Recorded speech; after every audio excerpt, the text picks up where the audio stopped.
Bapak Ibu Saudara, hari ini hari di mana kita memperingati hari pencurahan Roh Kudus. 10 hari setelah Yesus naik ke surga, Yesus menjanjikan penolong lain, yaitu Roh Penghibur yang akan Dia utus untuk tinggal di dalam kita. Jadi Roh Kudus itu diutus untuk tinggal dalam kehidupan setiap orang yang percaya. Dan pastinya Roh Kudus diberikan kepada kita ada tujuan, ada maksudnya. Dan salah satu yang terpenting yang merupakan tujuan Roh Kudus diutus buat kita adalah Dia datang untuk menjadikan kita, mempersiapkan kita menanti kedatangan Kristus yang kedua kali. Dia ada di dalam kita untuk memimpin kita mengenal kebenaran. Dan kebenaran itu adalah Yesus itu sendiri. Agar kita hidup di dunia ini seperti Yesus hidup. Itu sebabnya Rasul Paulus katakan, aku hidup tapi bukan aku lagi, melainkan Kristus yang ada di dalamku. Jadi saudara, Paulus menganggap semua keberhasilan, kemegahan itu adalah sampah oleh karena pengenalan akan Kristus. Siapa yang mengerjakan itu kalau bukan Roh Kudus yang ada di dalam diri Paulus? Dan pada akhirnya Paulus menjadi saksi Kristus. Kemanapun dia pergi, yang dia beritakan adalah Kristus. Dan pada akhirnya Paulus memberikan hidupnya sepenuhnya kepada Kristus dan mati untuk Kristus. Saudara lihat, itu adalah pekerjaan Roh Kudus di dalam kehidupan setiap orang percaya. Dan saya berdoa hari ini, Roh Kudus yang sudah dicurahkan akan terus-menerus bekerja dalam hidup kita, memimpin kita untuk kita semakin mengenal kebenaran, yaitu Kristus hidup di dalamnya. Dan pada akhirnya kita melakukan apa yang Yesus lakukan selama kita hidup di dalam dunia ini. Saya berdoa agar kita semua orang percaya dihibur, dikuatkan oleh Roh Kudus. Dialah penolong kita, dialah Roh Parakletos. Saudara, kata Parakletos itu berarti pribadi yang tidak pernah beranjak dari hidup kita. Sekali dia ada di dalam kita, maka dia akan terus ada di dalam kita. Jadi Roh Kudus itu bukan kutu loncat, saudara, yang sering kali dibicarakan oleh banyak hamba Tuhan, yang masuk keluar dalam hidup orang percaya. Lalu pertanyaan, jika orang percaya berdosa, maka Roh Kudus itu akan menginsafkan kita akan dosa. Tetapi jikalau kita menyangkal Yesus, kita meninggalkan iman kita kepada Kristus, maka Roh Kudus pun akan meninggalkan kita. Sebab firman Tuhan katakan bahwa Roh kebenaran, Spirit of Truth, itu datang dalam hidup kita untuk memimpin kita ke dalam kehidupan Yesus. Saat kita menyangkal Yesus, maka Dia pun akan meninggalkan hidup kita.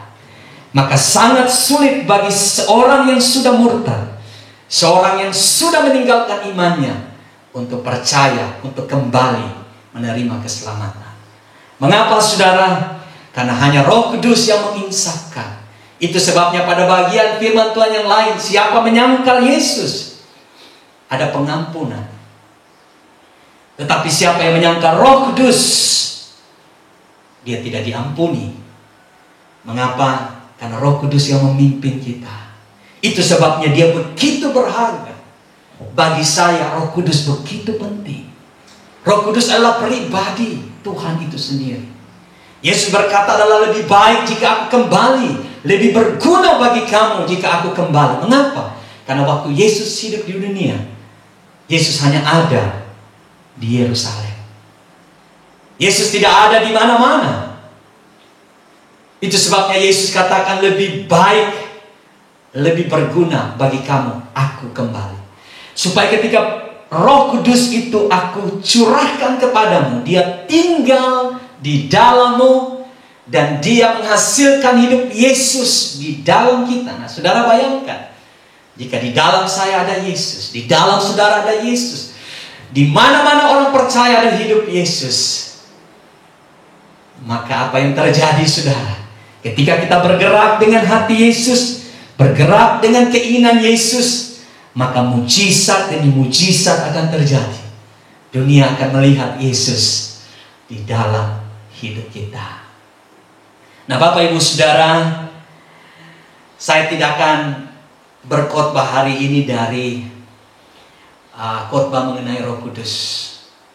Saya masih konsen untuk berbicara tentang tema kita hari ini, bulan ini, yaitu tentang memberi. Mari buka Alkitab kita, 2 Korintus pasal 9. Kita lihat ayat yang ke-10. Ia yang menyediakan benih bagi penabur dan roti untuk dimakan. Ia juga yang akan menyediakan benih bagi kamu dan melipat gandakannya dan menumbuhkan buah-buah kebenaran. Sekali lagi, ia yang menyediakan benih bagi penabur dan roti untuk dimakan. Ia juga yang akan menyediakan benih bagi kamu dan melipat gandakannya, multiply, dan menumbuhkannya buah-buah kebenaranmu. Saudara, saya tidak membaca dari ayat 6 sampai ayat 14 karena nanti kita akan juga membahas ayat-ayat ini. Tema hari ini adalah benih dan roti. Bapak Ibu Saudara yang saya kasihi di dalam Yesus Kristus,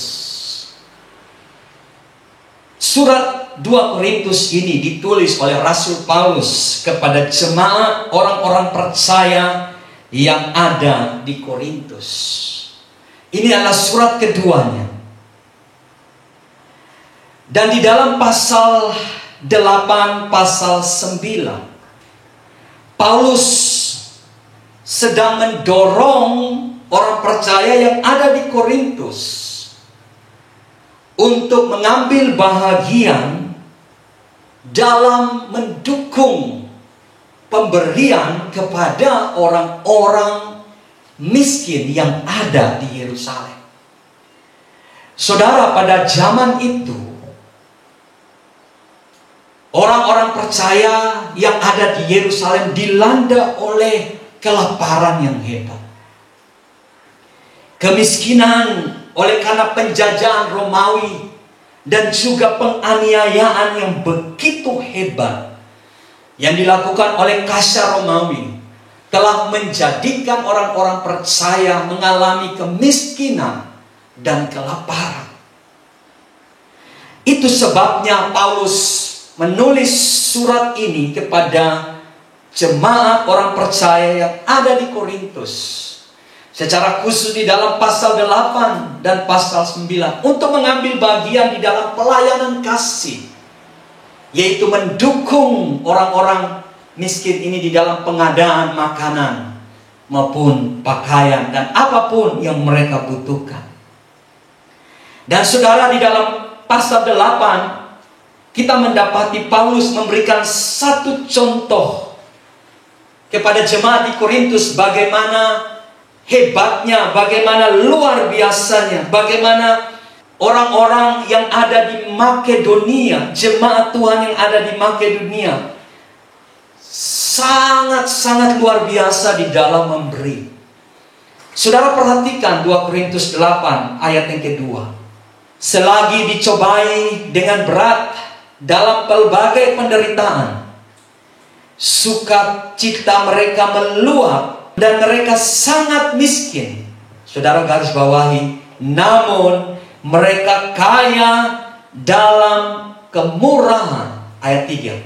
Aku bersaksi. Saudara, Rasul Paulus katakan, aku bersaksi bahwa mereka telah memberi menurut kemampuan mereka, bahkan melampaui kemampuan mereka. Saudaraku yang kekasih di dalam Yesus Kristus, Rasul Paulus ingin mengingatkan orang percaya di Korintus akan janji mereka, bahwa mereka telah berjanji untuk mendukung orang-orang miskin yang ada di Yerusalem dengan pemberian mereka. Sehingga Rasul Paulus memberikan contoh bagaimana jemaat di Makedonia. Saudara perhatikan, jemaat di Makedonia adalah jemaat yang miskin juga. Mereka sedang menghadapi banyak cobaan. Mereka di dalam penderitaan. Tetapi luar biasa, saudara, Paulus adalah saksinya. Dia katakan ketika mereka diperhadapkan dengan chaos atau persoalan di Yerusalem, mereka diperhadapkan dengan perihal memberi. Saudara, apa yang terjadi? Mereka memberi dengan sukacita. Sukacita mereka meluap-luap. Dan mereka penuh dengan kemurahan. Alkitab mengatakan mereka kaya dalam kemurahan. Saudara, kondisi miskin, sedang dalam penderitaan, tetapi ketika diperhadapkan dengan pemberian, orang percaya jemaat Makedonia kaya di dalam kemurahan. Mereka penuh dengan sukacita untuk mendukung. Ternyata saudara, orang yang miskin bahkan ada di dalam penderitaan. Kemiskinan dan penderitaan tidak mampu merampas sukacita dan kekayaan kemurahan dari anak-anak Tuhan yang ada di Makedonia. Saudara, orang bisa kaya, tetapi dia tidak kaya dalam kemurahan. Orang bisa saat ini hidup di dalam kemewahan dan kecukupan, tetapi ketika diperhadapkan dengan hal memberi, belum tentu orang itu penuh sukacita dan kaya di dalam kemurahan. Tapi saya percaya orang yang ada Yesusnya, yang di dalam hatinya ada Yesus, yang di dalam hatinya mengasihi Yesus, apapun keadaannya, diperhadapkan dengan penderitaan, tetapi ketika dia juga diperhadapkan dengan kesempatan memberi, maka dia akan memberi dengan sukacita. Dia kaya di dalam kemurahan. Ada amin, Bapak Ibu Saudara. Paulus katakan, jemaat Korintus, lihatlah jemaat Makedonia ini. Lihatlah mereka, contohilah mereka, dan lakukanlah apa yang patut engkau lakukan. Itu sebabnya kemudian dia berbicara di dalam pasal 9 ayat 6 dan sampai ayat yang ke-15. Paulus berbicara tentang hal memberi. Saudara, Paulus berkata di dalam ayat 6 sampai ayat yang ke-9, ada 4 hal Paulus berbicara tentang hal memberi. Paulus katakan, berilah dengan kemurahan hati. Itu ayat yang ke-6. Camkanlah ini, orang yang menabur sedikit akan menuai sedikit juga, dan orang yang menabur banyak akan menuai banyak juga. Ini berbicara tentang kemurahan hati. Yang kedua, orang yang memberi harus memberi dengan kerelaan hati. Saudara perhatikan ayat 7. Hendaklah masing-masing memberi menurut kerelaan hatinya, jangan dengan sedih hati atau karena paksaan. Saudara, memberi itu bukan dipaksa. Amin. Kalau anak-anak, ketika kita minta untuk memberi, dia kadang-kadang tidak mau. Apalagi itu benda atau makanan kesukaannya. Kalau sampai orang tua juga seperti itu, maka saya bertanya, apakah dia layak disebut orang tua ataukah anak-anak? Saudara, saya percaya orang yang dewasa akan mengerti hal ini. Memberi itu bukan paksaan. Tuhan bukan ingin merampok saya dan saudara. Oh, dia Tuhan yang baik. Ada amin. Dia Tuhan yang tidak paksa-paksa. Dia Tuhan yang tidak mau untuk mengambil paksa sesuatu dari hidup kita. Tuhan kita tidak seperti itu. Kemudian yang ketiga, memberi dengan sukacita. Saudara, kalau anak saya ketika saya minta sesuatu, lalu dia datang dengan muka cemberut, saya akan bilang, sudahlah, Papa tidak mau. Kamu makan saja. Jesslyn, bagi Papa makananmu sedikit. Atau ketika dia pegang coklat, saya bilang, Jesslyn, bagi Papa coklatmu sedikit. Lalu dia datang, Papa, saya suka sekali. Kenapa Papa juga mau, Kak? Papa cuma minta sedikit. Papa, nanti habis. Saudara, ketika dia begitu, saya bilang, sudahlah, kamu makanlah. Papa bisa beli lagi kok. Papa yang punya uang. Itu pun yang Papa berikan juga dari uang Papa. Saudara, memberi itu dengan sukacita. Halo?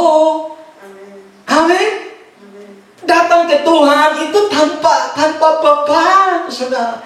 Saudara, berikan ke Tuhan tanpa beban. Coba Tuhan berkati saudara, Tuhan tidak ada beban sama sekali.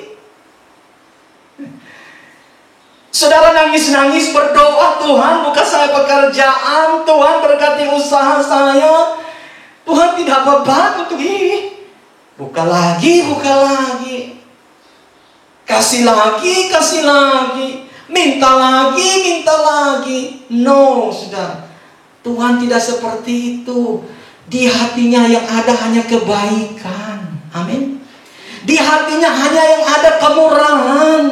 Di hatinya yang ada itu cuma ingin memberi yang terbaik buat saya dan saudara. Jadi waktu ketika dia membuka kesempatan buat kita untuk memberi kepadanya, mendukung pekerjaan Tuhan, maka datanglah, berikanlah dengan hati yang penuh sukacita. Saudara, memang susah, saudara. Hati bersukacita tapi dompet berduka cita. Ini berbahaya, saudara. Saudara, saya saja manusia menolak pemberian anak saya yang cemberut. Apalagi Tuhan, saudara. Tapi apakah saya mengukur Tuhan seperti perilaku saya? No. Tuhan mau mengajari kita untuk bertumbuh dalam kedewasaan. Kemudian yang berikutnya, kita memberi dengan kasih kepada Tuhan. Itu ayat 8 dan ayat 9. Nah, poin khotbah saya hari ini, saudara, saya ingin menjelaskan. Ketika Paulus mengatakan memberi dengan kemurahan, memberi dengan kerelaan, memberi dengan sukacita, memberi dengan kasih, maka Paulus menggambarkan pemberian itu. Berkat yang saya dan saudara terima itu ayat 10. Paulus berkata, supaya kita tidak takut, saudara, ketika baca ayat 10. Supaya kita jangan takut di dalam memberi. Ayat 10 dia berkata, Ia yang menyediakan apa, saudara? Benih bagi penabur dan roti untuk dimakan. Wow, ini sudah lama sekali saya belajar hal ini. Tetapi karena tema kita tentang memberi bulan ini, saya mau mengupas kembali, mengangkat kembali firman Tuhan ini. Paulus katakan, Ia, Tuhan, menyediakan benih bagi penabur dan roti untuk dimakan. Apa hubungannya benih dan roti dengan pemberian? Mengapa, saudara, Tiba-tiba Paulus mengubah tujuan tentang memberi, lalu dia ngomong soal benih dan roti. Sepertinya tidak ada hubungan, saudara. Tetapi ketika kita mempelajari, Paulus sedang memberikan satu makna buat kita. Sederhana begini. Saudara, benih dan roti itu menggambarkan berkat yang Tuhan berikan untuk kita. Apapun yang saudara terima dalam hidup saudara,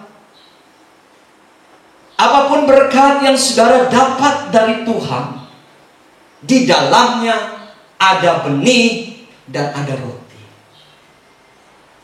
Saya sering menggambarkan seperti buah mangga. Satu buah mangga, di dalam buah mangga itu ada daging daripada mangga itu. Tujuan daging itu untuk apa? Dibuang? Ditabur? Tidak. Untuk dimakan.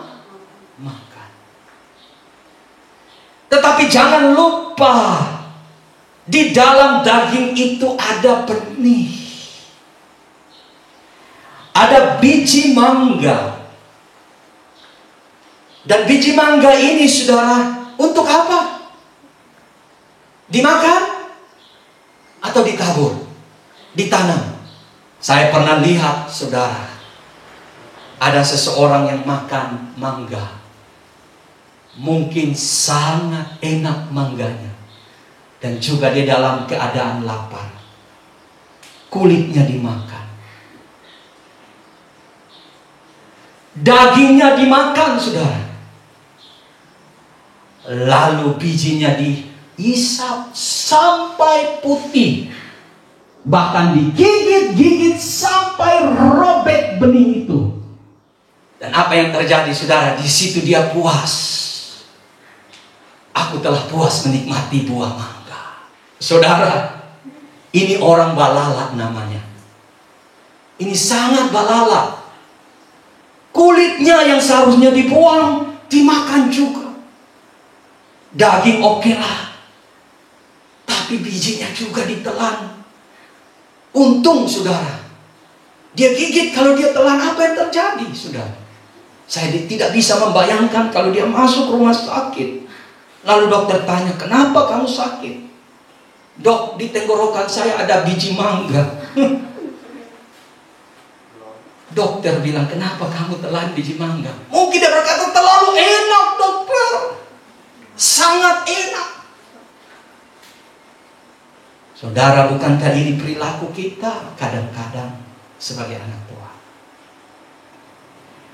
Dalam setiap berkat, ingat, ada yang dikhususkan untuk kita nikmati dalam hidup ini. Itu sudah pasti.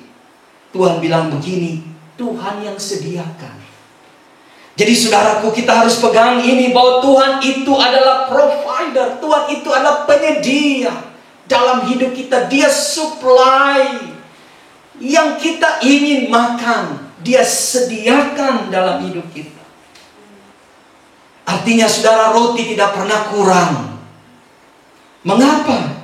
Karena burung pipit saja dia beri makan. Halo anak-anak Tuhan. Kalau hari ini saudara khawatir soal makanan, saudara lebih rendah dari burung pipit. Saya mau bilang itu. Dengar, burung pipit saja yang tidak bekerja, dia makan. Tuhan sediakan biji-bijian, roti buat dia. Apalagi kita, anak-anak Tuhan, yang firman Tuhan katakan bahwa selai rambut kita jatuh, itu dalam pengetahuan Tuhan. Artinya dia tidak mungkin berikan kita kelaparan. Dia tidak mungkin izinkan kita tidak menikmati makanan. Bukankah dia Bapa yang baik? Firman Tuhan katakan, kalau kita saja tidak memberi kepada anak kita ular ketika dia minta roti, apalagi Bapa kita di sorga.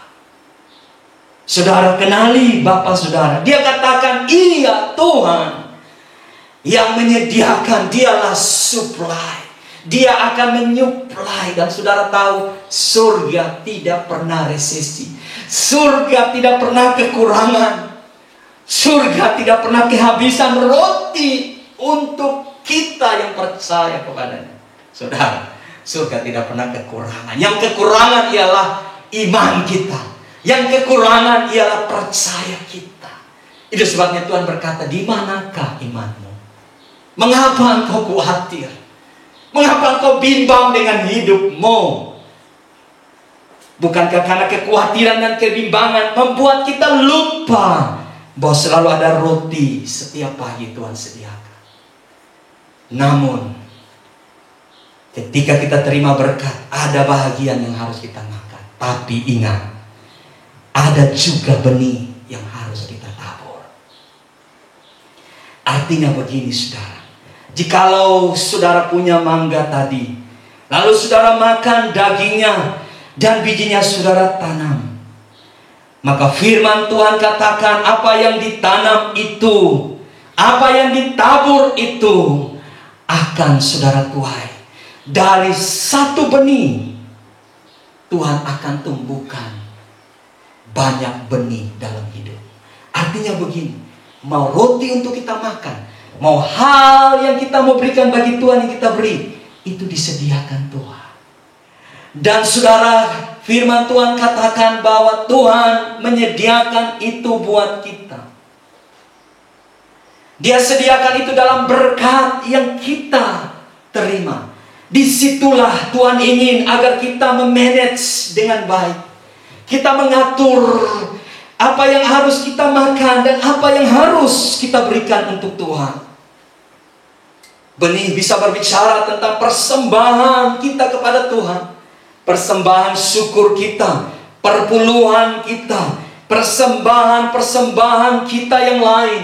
Itu berbicara soal benih yang kita bawa kepada Tuhan. Dan Tuhan pakai benih itu untuk menumbuhkan benih-benih baru dalam hidup kita. Tuhan pakai benih itu untuk menumbuhkan akan benih-benih yang unggul lagi dalam hidup kita.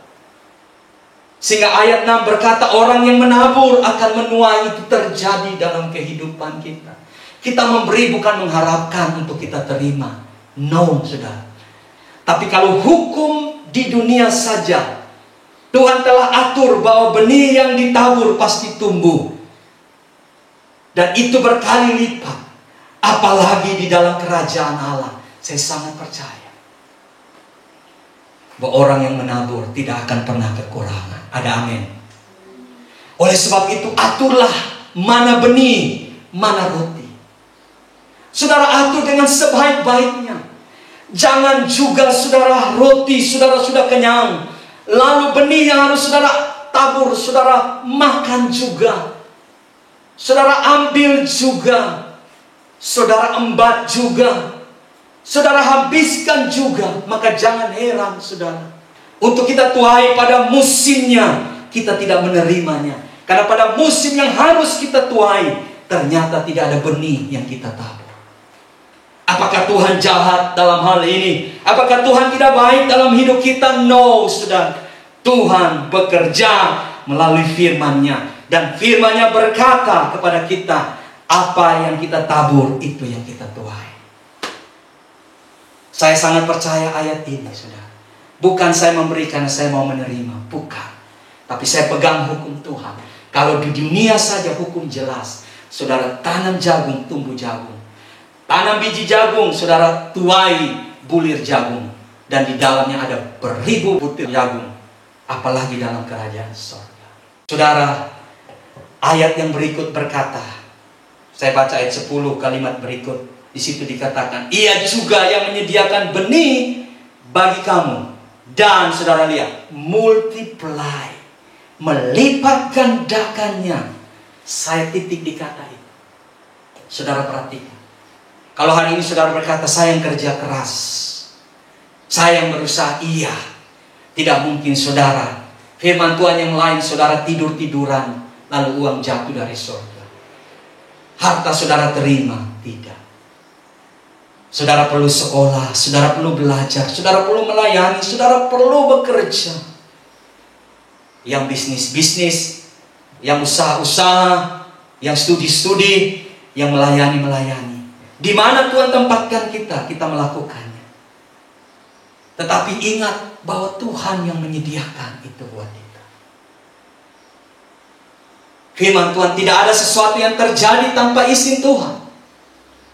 Tidak ada yang dapat bergerak tanpa Tuhan izinkan. Kalau hari ini kita berhasil, hari ini kita sukses, hari ini kita punya sesuatu, ingat Tuhan yang sediakan itu. Dan saudara perhatikan bagian 2. Dia juga yang melipat gandakannya. Haleluya. Ketika saudara menabur, memberi, Tuhan melipat gandakan itu. Mungkin saudara tidak tahu, di mana ya saya lihat berkat Tuhan. Kok saya tabur-tabur kepada pekerjaan Tuhan, saya tidak pernah lihat ada hal-hal yang luar biasa. Saudara, saya mau tanya, hari ini saudara sehat? Hari ini saudara punya keluarga yang baik? Hari ini saudara bisa studi? Masih bisa studi? Hari ini saudara bisa melayani? Bukankah itu kebaikan yang Tuhan telah lipat gandakan dalam hidupmu? Bukankah umur adalah pemberian Tuhan yang tidak bisa dibeli oleh apapun? Saudara, saya begitu kaget dengan kematian Wakil Gubernur Papua, Clementina. Saya tidak mengenal beliau. Dan menurut kesaksian Ketua Kemah Injil, Pendeta Dr. Daniel Ronda, beliau adalah seorang anak pendeta. Dan apa yang terjadi, saudara, dia terpilih menjadi bupati, menjadi wakil gubernur. Tetapi begitu kagetnya saya ketika terakhir saya melihat video beliau dalam membuka konferensi nasional di Jayapura bulan lalu. Tetapi beberapa hari yang lalu dia telah dipanggil oleh Tuhan. Terlepas dari sakit penyakit yang beliau derita. Tapi saya mau bilang hari ini, umur itu rahasia Tuhan. Hari ini mungkin saudara berpikir saya dalam kondisi baik. Tetapi apakah besok saudara masih punya kesempatan itu?